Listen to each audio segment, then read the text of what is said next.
এখন কদিন ব্যবসা কমে গেছে, টাকা পয়সা তো মানুষজন সব বড় হয়ে গেল নাকি, তাহলে আমরা কি করবো? চাচা আসসালামু আলাইকুম, ভালো আছেন? হ্যাঁ ভালো থাকি। তোমার তো দেখি খুব মনে হচ্ছে খুবই চিন্তার ভিতরে আছো তুমি। কি সমস্যা কি?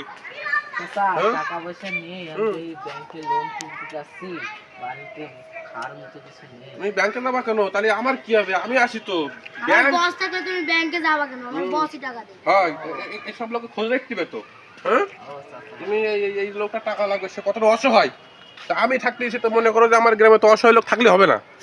তা কি কত টাকা লাগবে? লাগবে 1-2 লাখ টাকা। এত টাকা লাগবে? তার সমস্যা নেই।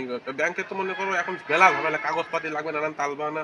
তুমি শুধু তোমার জমি দলিলটা আমার কাছে দেবা, আমার কাছে তোমার টাকা দিয়ে দেবো। ওই আচ্ছা, ব্যাংকের দেয় মনে হয় করো কত 10%, তুমি 12% দিলে হবে না, আমার সমস্যা নেই, ভাব কষ্ট করা লাগবে না। হুম, আচ্ছা, কে তাই যা কাগজ কাজ করেন যা আছে করে ফেলাম। হুম, তাহলে ওই আচ্ছা, তাহলে কখন লাগবে? কখন লাগবে? বিকালে। বিকালে তাহলে। হ্যাঁ, যোগাযোগ করবার সমস্যা, টাকা দেওয়া লাগে, আমি আসি। হ্যাঁ ঠিক আছে, তো যাও, কোনো চিন্তা করার দরকার নেই। এইসব লোক খোঁজ রাখতে। তুমি তুমি কিন্তু না, এগুলো খোঁজ রাখলে হবে না, আমাদের ব্যবসা তো ধরে রাখতে হবে কি।